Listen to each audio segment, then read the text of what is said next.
sétimo ano, tudo bem? Sou o professor Rodrigo e vamos para a nossa aula número 3 de Estudos Amazônicos, continuar falando sobre os nobres, degredados, militares e açorianos, mas dessa vez um detalhe muito importante. Vamos resolver as atividades da página 40 e 41.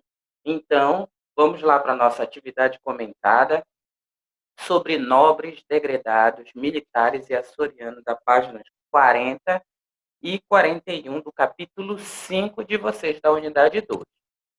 Vamos primeiro relembrar um pouquinho do que foi visto nas aulas passadas, tá? Percebemos a diversidade de pessoas e motivos porque várias pessoas vieram para a Amazônia. Então, seja por melhores condições de vida, por cargos e privilégios ou por cumprir penas. Lembra dos degredados que vieram para cumprir penas, que eram expulsos ou mandados diretos de prisões para cá, né, para diminuir a pena? Então, existia uma diversidade de pessoas, de portugueses que vieram para a colônia, né, para o Brasil, para poder diminuir a pena, ou para poder melhorar as condições de vida, ou só para ganhar mais cargos e privilégios, tá? Então, existia uma diversidade de portugueses na Amazônia. E não era fácil. Dos mais ricos aos mais pobres, a luta pela subsistência, ou seja, para a vida dele mesmo, ele ele trabalha, ele planta, ele colhe para a sua própria vida, tá? Por terra e por moradia. Era partilhada por todos.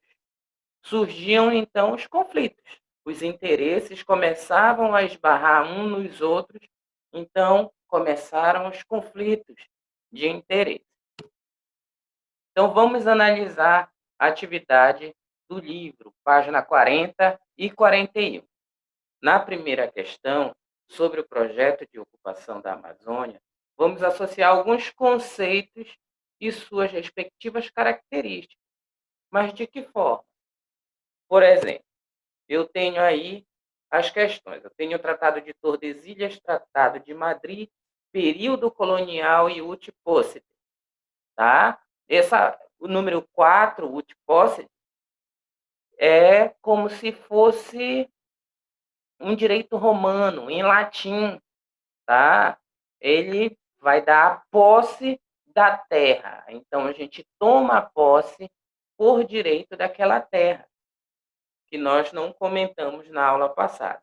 Mas está lá no livro de vocês e isso vai cair nessa questão, tá? Já dando, praticamente adiantando a resposta para você. Então, e o Tratado de Tordesilhas? Vamos lembrar do Tratado de Tordesilhas, que ele servia para dividir o mundo entre Portugal e Espanha. Tá? As novas descobertas, as novas terras, em 1492, o Tratado de Tordesilhas vai dividir o mundo entre Portugal e Espanha.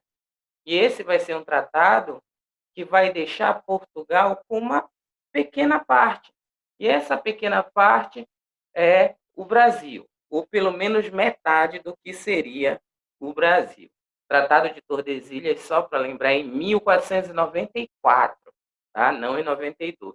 Então, o Tratado de Tordesilhas, ele é uma linha que divide um novo mundo entre Portugal e Espanha, já que havia muitos conflitos entre as nações ibéricas pelas terras conquistadas. Tá? Então, em 1494, o Tratado de Tordesilhas foi assinado, né, com o aval do Papa para poder dividir o mundo. Tratado de Madrid. O Tratado de Madrid, ele vai redefinir, tá? Ele vai redefinir e vai dizer se Portugal já invadiu determinado lugar, né, ele já vai ter posse a partir do Tratado de Madrid. Por quê? Porque ele já está dominando, já está explorando Então, se ele já está naquela área, ele é o dono por direito, a partir do Tratado de Madrid. Tá? Período colonial. Esse período colonial é o período em que o Brasil passa a ser explorado, em que os europeus chegam e exploram o Brasil. Tá? Então, é um período onde vamos ter o pacto colonial, colônia envia matéria-prima para a metrópole, metrópole vende produtos manufaturados. Vimos bastante isso, lembra? Então, período colonial é o espaço em que o Brasil é colônia de Portugal. Tá? O Brasil é colônia da metrópole portuguesa. Tá? Então, vamos lá para as questões. Número 1, Tratado de Tordesilhas. É o princípio do direito romano que dizia que quem possuísse as terras de fato deveria possuí-las de direito. É o Tratado de Tordesilhas? Não. Então, vamos lá para essa primeira aí. Princípio do direito romano que dizia que quem possuísse as terras de fato deveria possuí-las de direito. Tinha posse. Eu já estou na terra, eu tenho posse. É o número 4, ut possidetis, tá? Então, número 4, que é o princípio do direito romano que dizia que possuísse as terras, de fato, deveria possuí-la de direito. Segundo ponto, Tratado de Madrid, tem aí, definia que a ocupação real determinava o direito sobre o território. Definia que a ocupação real determinava o direito sobre o território. Então, essa definição aí é número 2, Tratado de Madrid. Outra, definia por meio de uma linha imaginária as posses portuguesas e espanholas, no chamado de Novo Continente, que era o continente americano. Linha imaginária, a gente já vai pensar, já nos remete logo à lembrança de Tratado de Tordesilhas. Era uma linha imaginária, 360 léguas, não sei da onde que dividia entre as nações ibéricas, Portugal e Espanha. Então, linha imaginária que dá posse portugueses e espanhóis no chamado Novo Continente é o Tratado de Tordesilhas número 1. E temos aí o espaço de tempo em que o Brasil era colônia de Portugal, período colonial. Tá? Então, como vai ficar a ordem? Princípio do direito romano, número 4, definir a ocupação real determinada de direito sobre o território. Número 2, definia por meio de uma linha imaginária. Número 1. E número 3, o espaço de tempo em que o Brasil era colônia de Portugal. 4, 2, 1, 3. 4, 2, 1, 3. Entendido? Questão número 2. No período colonial, a Amazônia recebeu muitos portugueses na intenção de ocupar um imenso território. Assim sendo, especifique as razões que motivaram esses portugueses a virem para a Amazônia.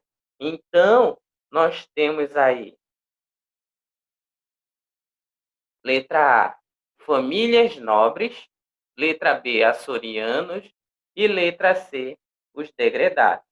Então, a metrópole portuguesa, ela enviava nobres para cá, enviava açorianos e degredados, mas cada um desses tinha um objetivo. Né? Eles não vinham para cá em vão, mesmo que, como os degredados vinham obrigados, mesmo obrigados, mas eles vinham para cá com um objetivo. As famílias de nobres, a metrópole oferecia terras, tá? Cargos administrativos e privilégios para a família. Ela que queira trabalhar na terra, ela que queira investir, a família dos nobres que queiram incentivar ali a ocupar a região, né, ao trabalho, a escravizar indígenas e muito lá para frente negros. Então, esses nobres vão vir cuidar das terras, tá? E aí eles são obrigados a pagarem impostos, a pagarem tributos para a metrópole. Outro grupo que veio para cá foi o grupo dos açorianos. Esses açorianos eram portugueses pobres, né, naturais da ilha de Açores, e que procuravam melhores condições de vida, né? Então, eles vinham da ilha de Açores procurando um normal, melhores condições de vida, né? Futuros, especiarias, metais preciosos, né? Procuravam enriquecer aqui de alguma forma, tá? Aí lembramos também que eles se fixaram ali em Mazagão, que é um município no sul do estado do Amapá, tá? Ali foi uma forte concentração dos açorianos, tá? Outros que vieram para cá foram os degredados. E esses degredados eram indivíduos punidos pela justiça pelo crime de degredo. Esses poderiam trabalhar, poderiam se tornar soldados, né?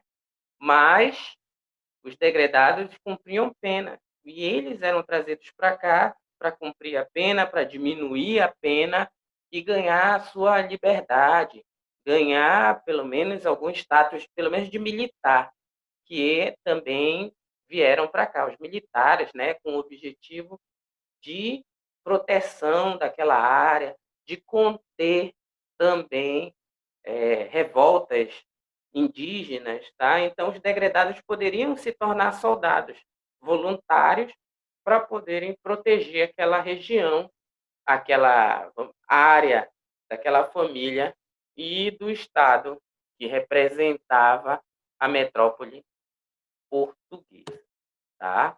Então, deu para entender? Essas foram as questões da página 40 e 41. Falamos aí do Tratado de Tordesilhas, do Tratado de Madrid, do período colonial. Falamos também dos objetivos dos portugueses que vieram para a Amazônia e também podemos relembrar essa aula sobre os degredados, sobre os açorianos, sobre os nobres e militares que vieram para a Amazônia. Tá bom? Então, essa foi a nossa aula. Até a próxima e bom estudo!